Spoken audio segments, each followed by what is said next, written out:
দিল্লির রাজপথে যখন পুলিশের কাঁদানে গ্যাসের ধোঁয়ায় শ্বাস নেয়া দায়, বাঁচার তাগিদে দিকবিদিক ছুটছেন হাজার হাজার শিক্ষার্থী, ঠিক তখনই মানবতার এক চরম পরীক্ষা ক্ষেত্র হয়ে উঠল শহরের দুটি ধর্মস্থান। এক ফোঁটা পানির জন্য হাঁসফাঁস করতে থাকা ছাত্রীদের মুখের উপর সশব্দে বন্ধ হয়ে গেল মন্দিরের দরজা। অন্যদিকে জীবন বাঁচাতে ছুটে আসা শিক্ষার্থীদের জন্য দুহাত বাড়িয়ে দিল একটি মসজিদ।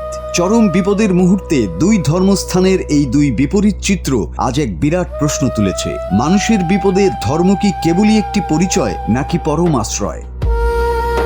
নিট দুর্নীতি এবং শিক্ষাক্ষেত্রে অবিচারের প্রতিবাদে দিল্লির রাজপথে তখন আছড়ে পড়েছে ছাত্র জনতার ঢল। কিন্তু এই শান্তিপূর্ণ আন্দোলনকে রুখতে পুলিশ যখন লাঠিচার্জ এবং টিয়ার গ্যাসের সেল ফাটাতে শুরু করে, তখন মুহূর্তেই গোটা এলাকা রণক্ষেত্রে পরিণত হয়। ধোঁয়ায় চোখ মুখ জ্বলতে থাকে। দম বন্ধ করা পরিস্থিতিতে প্রাণ বাঁচাতে দিগ্ভ্রান্তের মতো ছুটতে থাকেন ছাত্রছাত্রীরা। এই বিভীষিকাময় পরিস্থিতিতে গরমে হাঁসফাঁস করতে থাকা দুই ছাত্রী আশ্রয়ের খোঁজে ছুটে যান নিকটবর্তী একটি হনুমান মন্দিরে।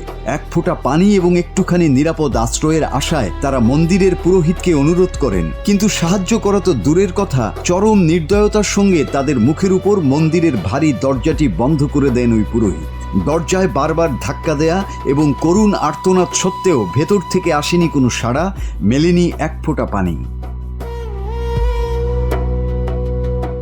কিন্তু এর ঠিক উল্টো চিত্রটি দেখা যায় কিছু দূর এগোতেই। পুলিশের তাড়া খেয়ে এবং টিয়ার গ্যাসের জ্বালায় টিকতে না পেরে আরও একদল বিক্ষুব্ধ শিক্ষার্থী যখন একটি মসজিদে গিয়ে পৌঁছান, তখন যেন পাল্টে যায় মানবতার সংজ্ঞা। মসজিদের ভিতরে থাকা মুসলিম ধর্মাবলম্বী মানুষেরা মুহূর্তের দ্বিধা না করে তাদের ভেতরে টেনে নেন। ক্লান্ত, বিধ্বস্ত ও তৃষ্ণার্ত ছাত্রছাত্রীদের বিশ্রামের জায়গা দেয়া হয়। পরম যত্নে তাদের হাতে তুলে দেয়া হয় পানি।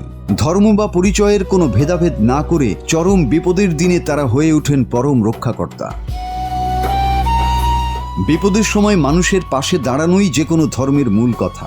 দিল্লির রাজপথের এই অভাবনীয় ঘটনাটি আমাদের চোখে আঙুল দিয়ে দেখিয়ে দিল, ইটের ইমারত বা ধর্মের পরিচয়ের চেয়ে মানুষের ভেতরের মানবতা অনেক বেশি শক্তিশালী। যখন সমাজ এবং প্রশাসন মুখ ফিরিয়ে নেয়, তখন মানুষের প্রতি মানুষের এই নিঃস্বার্থ ভালোবাসাই আশা জাগায়। Desk report, Bangla TV.